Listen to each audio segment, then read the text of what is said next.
In the crowded hallways of a busy high school, life buzzed with energy. Students moved in every direction, chatting, laughing, and rushing to their next class. Among them was a girl who stood out, not because she tried to, but because there was something about her presence that commanded attention. She walked with confidence, her step steady and sure. Her name wasn't important here, but what mattered was how she carried herself. She had an air of quiet strength, the kind that comes from knowing who you are and not needing anyone else's approval. This girl was no stranger to challenges. Growing up, she'd faced moments where people underestimated her because of the color of her skin. But instead of letting those moments break her, she turned them into fuel for her fire. She poured her energy into things that made her feel powerful, like sports, academics, and martial arts. Martial arts, especially, became her sanctuary. It wasn't just about learning kicks and punches. It was about discipline, focus, and finding peace within herself. And today, as she walked down the hallway wearing her favorite pair of white sneakers, none of the students around her could have guessed the storm that was about to unfold. Hallway was loud, filled with the usual chaos of teenage life. Groups of friends huddled together, sharing jokes or gossiping. Some kids leaned against lockers, scrolling through their phones, while others hurried past, clutching textbooks to their chests.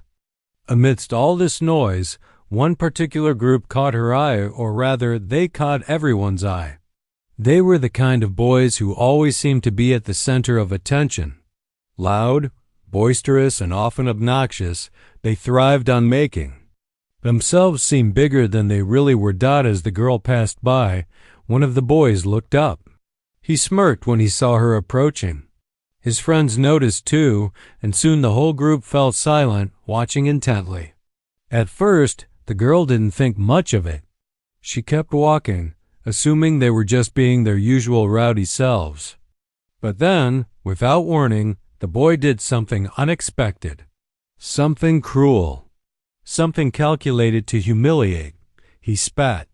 Not on the floor, not at random, but directly onto her shoe.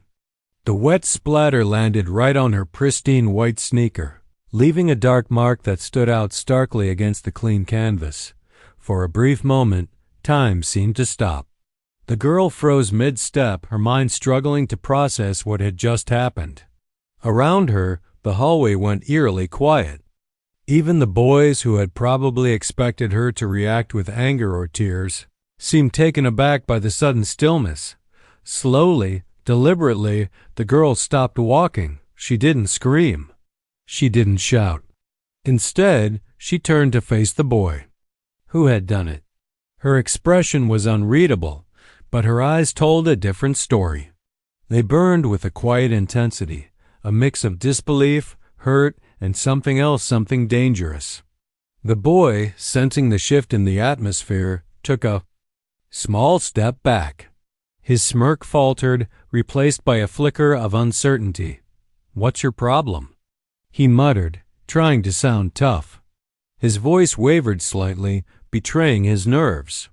His friends exchanged uneasy glances, unsure whether to laugh, defend him, or simply stay out of it. No one said a word. The entire hallway held its breath, waiting to see what would happen next. For a few seconds, nothing did. The girl simply stared at him, her gaze unwavering. Then, almost imperceptibly, she shifted her weight.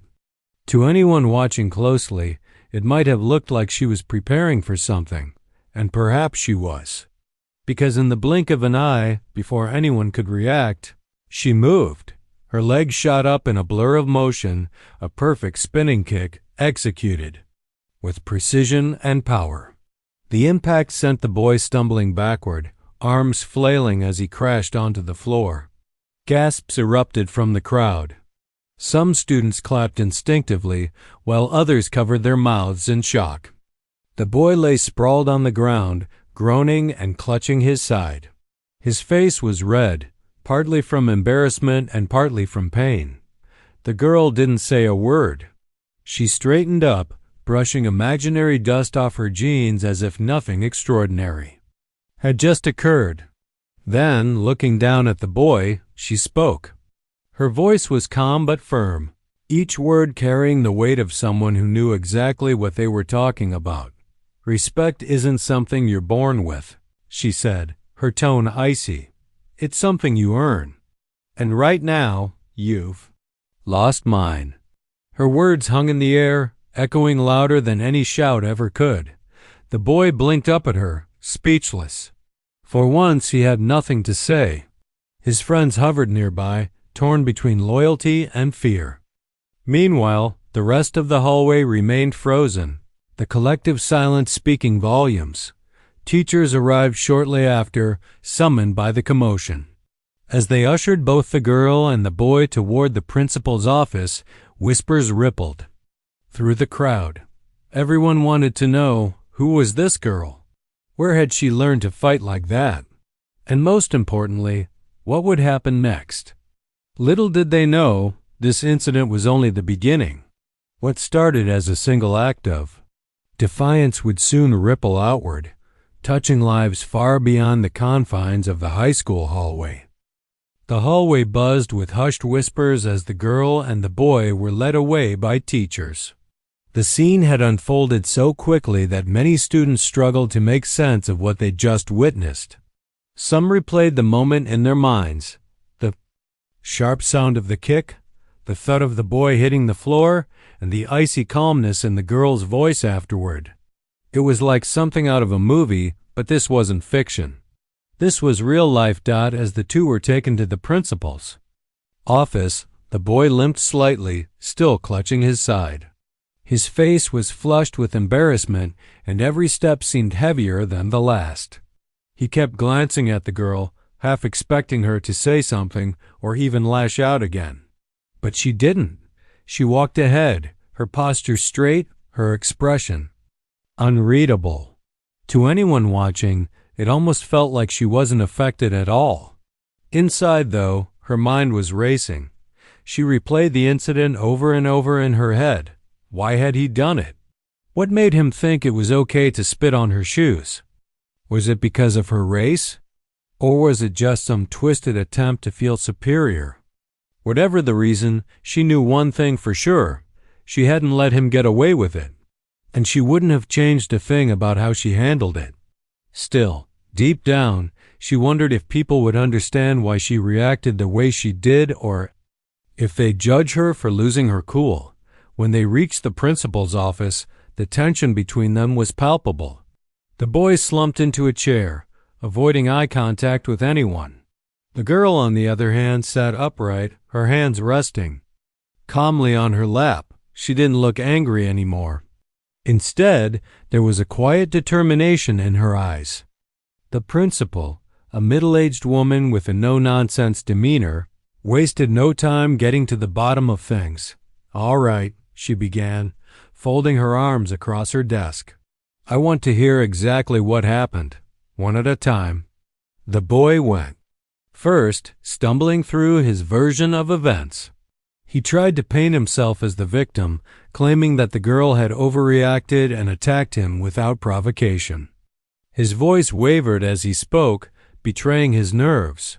He avoided looking directly at the principal, his gaze darting around the room instead. When he finished, he leaned back in his chair, clearly hoping his story would stick.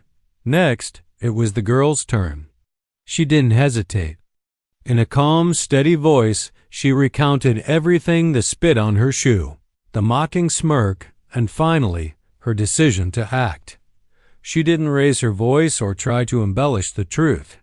She simply told it like it was, leaving no detail out.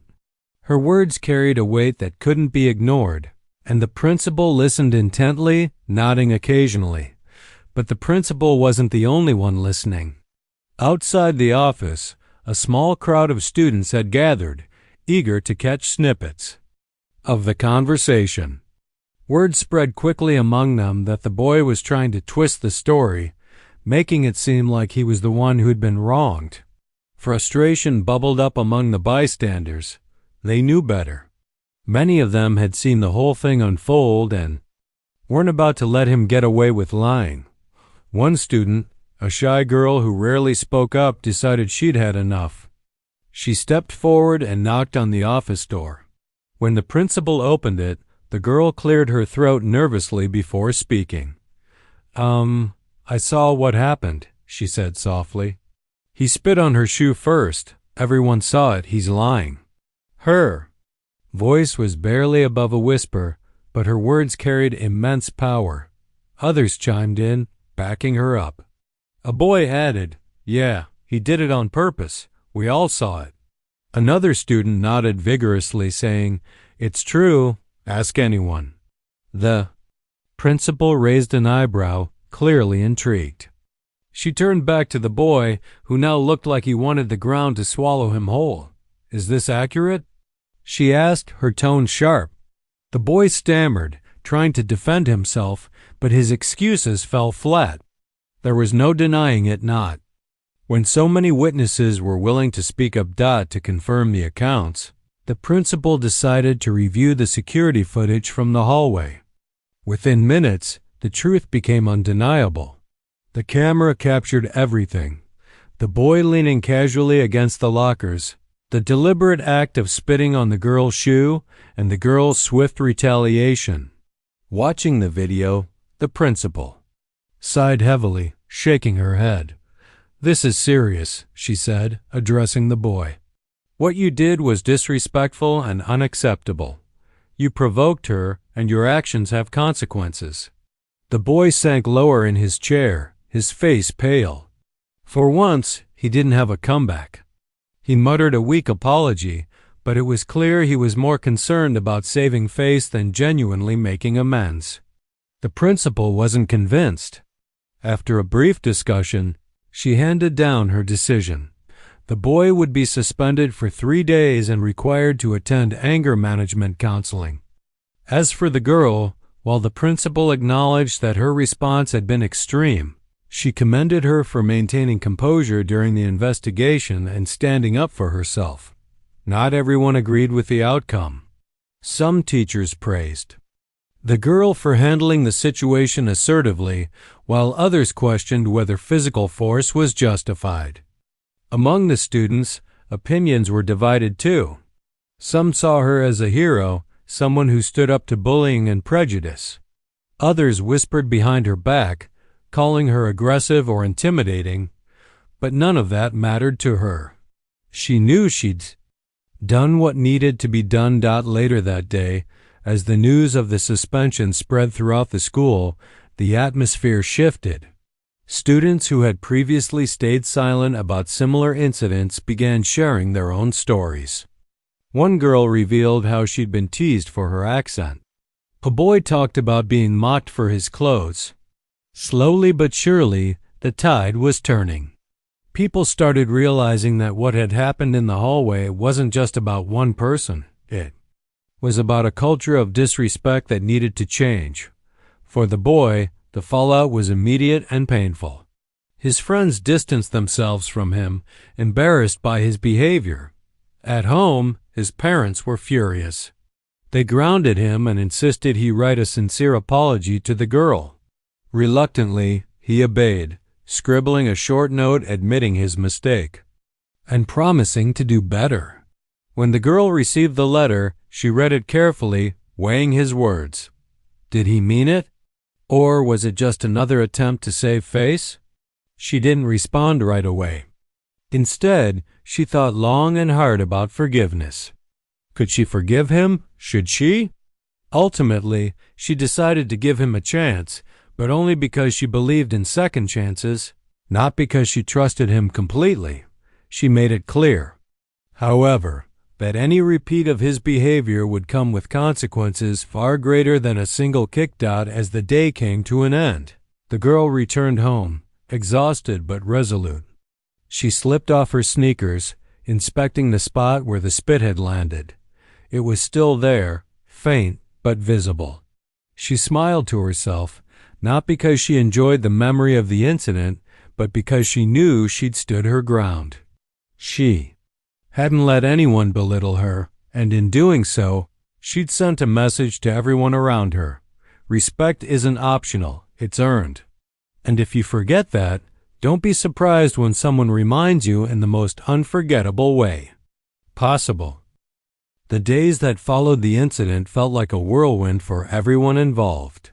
News of what happened spread like wildfire, not just within the school but also beyond its walls. Parents talked about it at pickup lines, teachers discussed it in the staff room, and students couldn't stop buzzing about it during lunch breaks. The girl's bold move had become the talk of the town, sparking debates about respect, justice, and how far someone should go to defend themselves. For her part, the girl tried to keep things as normal as possible. She went to class, practiced martial arts after school, and spent time with her close friends. But normal was hard to come by now. Everywhere she went, people stared. Some looked at her with admiration, others with curiosity, and a few with thinly veiled judgment. Whispers trailed behind her like shadows, impossible to ignore completely. One day, while grabbing a book from her locker, she overheard two girls talking nearby. One of them said, "Did you see what she did? That kick was insane." Her friend replied, "Yeah, but don't you think it was kind of violent? I mean, he deserved it, but still." The girl paused for a moment, her hand resting on the edge of her locker. She wanted to turn around and explain herself to tell them why she'd reacted the way she did, but she stopped herself. What was the point? People would always have opinions, whether they understood her or not. Instead, she closed her locker quietly and walked away, letting their words fade into the background despite the mixed reactions. There were moments when she felt proud of what she'd done. Several students approached her privately to thank her, not for the kick itself, but for standing up to someone who thought he could get away with disrespecting others. One boy, who rarely spoke to anyone, shyly told her, "You showed him that we won't tolerate stuff like that anymore." His words stayed with her, reminding her that sometimes actions speak louder than any speech ever could. Meanwhile, the boy who had started all this chaos was struggling to pick up the pieces of his reputation. Being suspended wasn't easy, especially since everyone knew why it had happened. When he returned to school after 3 days, he found himself isolated. His usual group of friends avoided him, either because they were embarrassed to be associated with him or because they genuinely didn't want to deal with the drama anymore. Even his classmates seemed to treat him differently, giving him wide berths in the hallways and avoiding eye contact. At home, things weren't much better. His parents were furious, not just because of the suspension, but because they realized their son had acted out of sheer arrogance.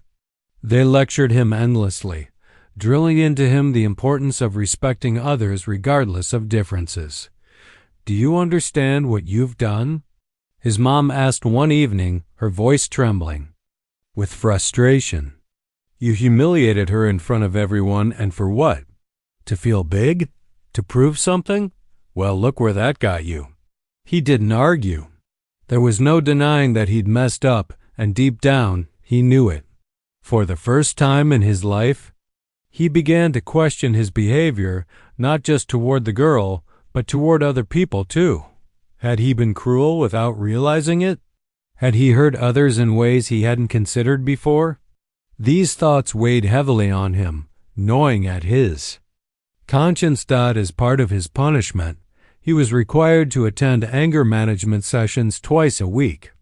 At first, he resisted, rolling his eyes and grumbling under his breath. But as the weeks went by, something shifted.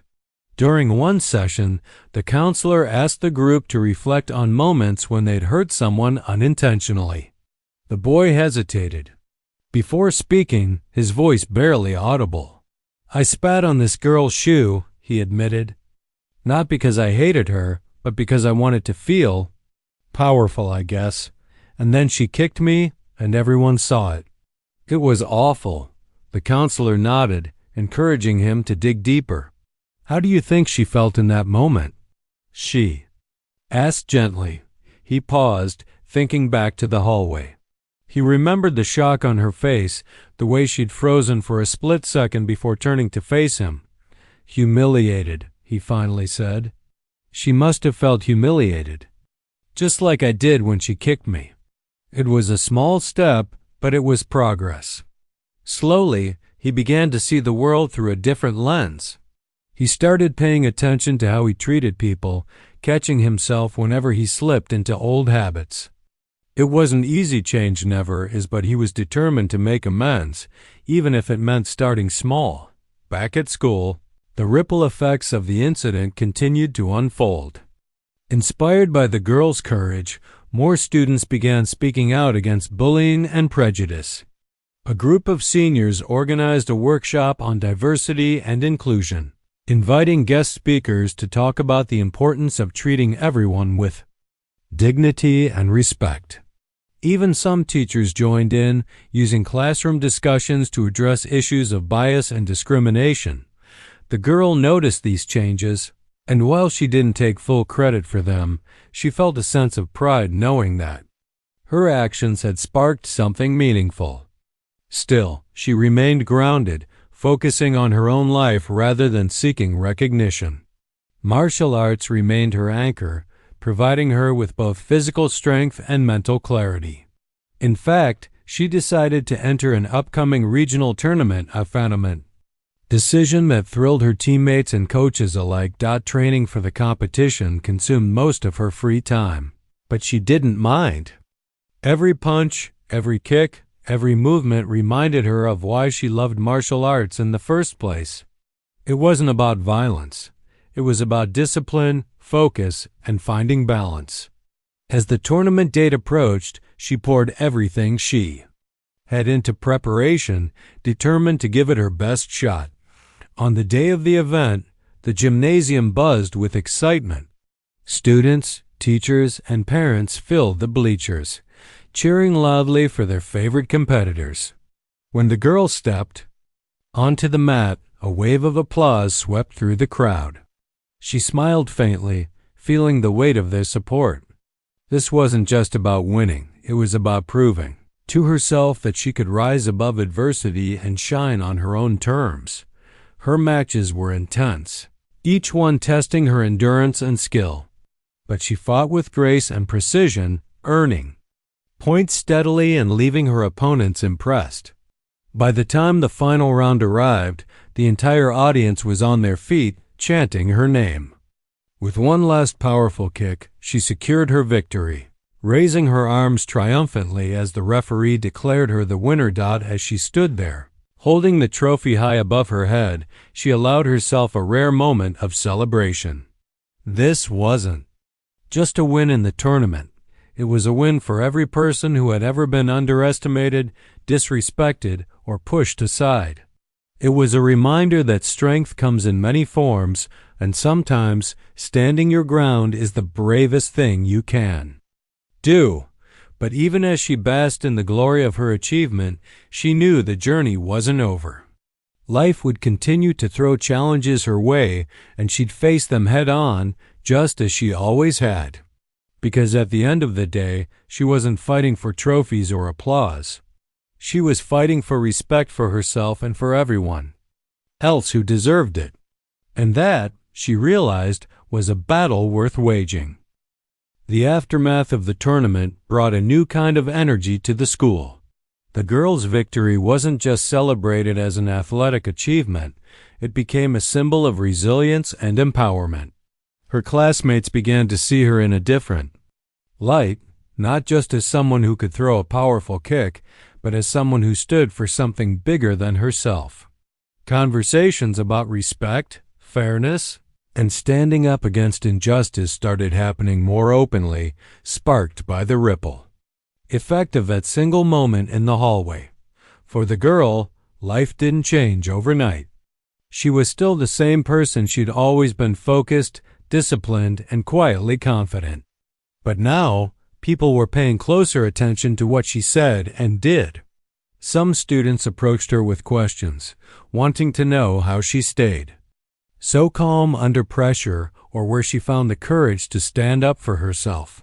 Others asked if she'd teach them some martial arts moves, half-jokingly saying they wanted to be able to defend themselves like she had. She handled all the attention, gracefully, never letting it go to her head. When someone asked her about the secret to her strength, she smiled and said simply, "It's not about being the strongest or the fastest. It's about knowing who you are and refusing to let anyone take that away from you." Those words resonated deeply with many of her peers, especially those who had felt powerless in the face of bullying or discrimination. But not everyone was ready to embrace this shift. There were still whispers in the corners of the cafeteria, murmurs of disapproval from those who thought her response had been too harsh. A few teachers continued to express concern about the use of physical force, even though it had been provoked. One teacher, during a class discussion on conflict resolution, brought up the incident as an example of how violence should never be the answer. The girl listened patiently, nodding along as the teacher explained the importance of finding nonviolent solutions. When the teacher finished speaking, she raised her hand. "I agree," she said calmly. "Violence shouldn't be the first option. But sometimes, when someone crosses a line, you have to show them that their actions have consequences. I didn't plan to hurt him. I just wanted him to understand that what he did wasn't okay." Her honesty silenced the room. Even the teacher seemed taken aback, perhaps realizing that there was more nuance to the situation than she'd initially considered. After class, several students lingered behind to thank the girl for sharing her perspective. "You're right," one of them said. "Sometimes people don't listen until you make them." As the weeks went by, the boy who had caused the incident worked hard to rebuild his reputation, or at least to avoid making things worse. He attended his anger management sessions faithfully, often sitting quietly in the back of the room while others shared their stories. At first, he struggled to open up, feeling embarrassed and defensive. But over time, he began to participate more, offering insights into his own struggles and listening intently to what others had to say. One day, the counselor handed out index cards and asked everyone to write down one thing they wished they could change about themselves. The boy stared at the blank card for a long time before finally writing, "I wish I didn't feel like I have to prove myself all the time." When the counselor collected the cards and read them aloud, without revealing who wrote what, the boy felt a strange sense of relief. Hearing others admit similar insecurities made him realize he wasn't alone and that maybe his behavior stemmed from deeper issues he needed to address. At school, he tried to make amends in small ways. He apologized again to the girl, this time in person, though his voice trembled as he spoke. "I'm really sorry," he said, looking her in the eye. "I know I messed up, and I promise I'll try to do better." She studied him for a moment, searching for sincerity in his expression. Finally, she nodded. "Okay," she said simply. "Just remember that actions matter more than words." He took her advice to heart, starting with little changes. He stopped laughing at jokes that targeted other students' appearances or backgrounds.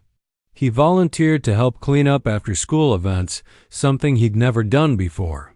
And when he saw younger kids being teased in the playground, he stepped in not dramatically, but firmly enough to stop the bullying. These efforts didn't erase his past mistakes, but they showed that he was trying, and that meant something. Meanwhile, the girl continued to inspire those around her. She joined the school's diversity committee, helping organize events and discussions aimed at fostering understanding among students from different backgrounds. During one assembly, she gave a short speech about the importance of standing together against prejudice. "We're all human," she said, her voice steady and clear, "and we all deserve to be treated with kindness and respect. If we can start seeing each other as equals instead of competitors, we'll create a world where no one feels like they have to fight just to be heard." Her words struck a chord with many students, sparking conversations that carried on long after the assembly ended. Some admitted they hadn't realized how their casual comments or jokes might affect others. Others shared personal stories of times they'd been excluded or judged unfairly. Slowly but surely, the culture of the school began to shift, not perfectly, but noticeably. Even the teachers noticed the change. They saw students holding doors open for each other, offering help without being asked, and standing up for classmates who were being picked on. It wasn't perfect. There were still arguments and misunderstandings, but there was a growing sense of unity, a collective effort to build a better environment for everyone. For the boy, these changes weren't easy to navigate. He often felt like he was walking on eggshells, unsure whether his attempts to improve would be accepted or dismissed as insincere. But he kept going, reminding himself that growth takes time. His parents noticed the difference too, praising him for taking responsibility and encouraging him to keep moving forward. By the end of the semester, both the girl and the boy had grown in ways neither of them could have predicted. For her, the experience reinforced her belief in the power of standing up for what's right, even when it's hard. For him, it was a wake-up call, a chance to reflect on his actions and strive to become a better version of himself. And for the rest of the school, it was proof that moments of conflict, however painful, can lead to meaningful change if people are willing to learn from them. As the school year drew to a close, the changes that had taken root in the hallways and classrooms began to blossom into something more permanent. The girl who had once stood alone in the hallway, her sneakers marred by spit, was now at the center of a movement she hadn't planned but had undoubtedly inspired. Her actions had sparked conversations about respect, courage, and accountability, conversations that continued long after the initial incident faded from memory. For her part, she remained humble. She didn't see herself as a hero or a leader. She simply believed in doing what was right. But others saw her differently. To many students, she was proof that one person could make a difference, even in the face of adversity. They admired her strength, not just the physical kind, but the quiet determination that allowed her to rise above challenges. Without losing sight of who she was, her influence extended beyond the school walls. Parents began talking about her story at dinner tables, teachers referenced it in staff meetings, and local community groups invited her to speak at events. At first, she hesitated to accept these invitations, unsure if she had anything meaningful to say. But when she finally agreed to share her thoughts, her words resonated deeply with audiences of all ages. "I'm not special," she told a group of middle school students during one such event. "I'm just someone who decided not to stay silent when I saw something wrong." You don't need to be fearless to stand up for yourself or others. You just need to care enough to try. Her message struck a chord, especially with younger kids who were navigating their own struggles with bullying and self-doubt. Many of them approached her afterward, asking for advice or simply thanking her for giving them hope. One boy shyly handed her a folded piece of paper before running off. When she opened it later, she found a simple drawing of a figure kicking another figure into the air, accompanied by the words, "You're my role model." Moments like these reminded her why she kept pushing forward, even when things got tough. Life wasn't perfect. There were still days when she felt tired or doubted herself. But knowing that her journey had touched others gave her the motivation to keep going. Meanwhile, the boy who had started it all continued his uphill climb toward redemption. It wasn't easy, and there were times when he wondered if he'd ever truly earn back the trust he'd lost. Some students still avoided him, whispering behind his back or rolling their eyes when he tried to join conversations. Others, however, noticed his efforts and gave him small signs of encouragement, a nod here, a smile there. These gestures meant more to him than they realized, reinforcing his resolve to keep improving. One day, During a community service project organized by the school, he found himself working alongside the girl again.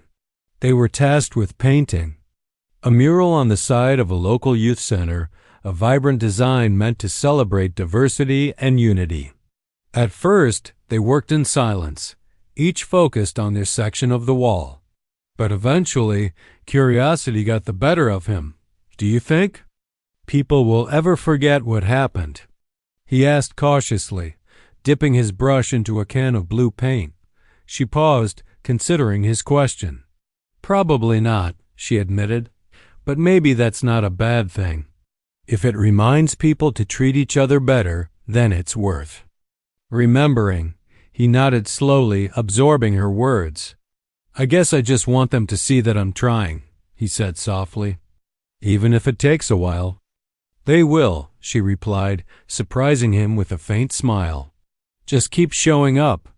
That moment marked a turning point in their relationship, or rather, the beginning of one. Over time, they developed an uneasy alliance, united by a shared goal of making their school a better place. He joined the diversity committee she led, contributing ideas and helping organize events. Though their interactions remained professional, there was a mutual understanding between them. They were both works in progress, learning and growing together. By the end of the year, the school looked and felt different. The once toxic culture of teasing and exclusion had given way to a more inclusive atmosphere where differences were celebrated rather than mocked. Students formed new friendships across cliques and backgrounds, breaking down barriers that had once seemed insurmountable. Teachers noticed fewer disciplinary issues and more acts of kindness, no matter how small. The final assembly of the year served as a celebration of this transformation. Students performed skits, sang songs, and gave speeches about the importance of standing together against prejudice. When the girl stepped onto the stage to deliver the closing remarks, the audience erupted into applause. She waited patiently for the noise to die down before speaking. "A lot has changed since the beginning of the year," she began, her voice steady and warm. "We've learned that respect isn't something you give only to people you like. It's something you owe to everyone, no matter who they are or where they come from. We've learned that standing up for what's right isn't always easy, but it's always worth it. And most importantly, we've learned that change starts with us, with every choice we make, every word we say, and every action we take." Words hung in the air, echoing through the auditorium. As she stepped back, the entire student body rose to their feet, clapping and cheering. For a brief moment, the room felt electric, charged with the promise of a brighter future. Afterward, as students spilled out into the sunshine, the boy lingered near the exit, watching the girl walk away with her friends. He hesitated, then called out to her. "Hey," he said, jogging to catch up. "Thanks for everything." She turned to face him, surprised but pleased. "You don't have to thank me," she said with a shrug. "You did the hard part." He smiled, a genuine smile, this time, and nodded. "Still, thanks." As they parted ways, heading in opposite directions, neither of them realized how much they had grown not just individually, but as part of a larger community. Their story was far from over, but it had already left an indelible mark on everyone around them. In the months and years that followed, the lessons they learned would continue to shape their lives. The girl went on to pursue her passion for martial arts, using it as a tool to empower others. The boy found his footing, discovering a talent for mentoring younger students and helping them navigate their own struggles. Together, along with countless others, they proved that even the smallest actions can create waves of change. And so, the story ended not with a bang, but with a quiet sense of hope, a reminder that growth is messy, forgiveness is powerful, and standing up for what's right can inspire others to do the same.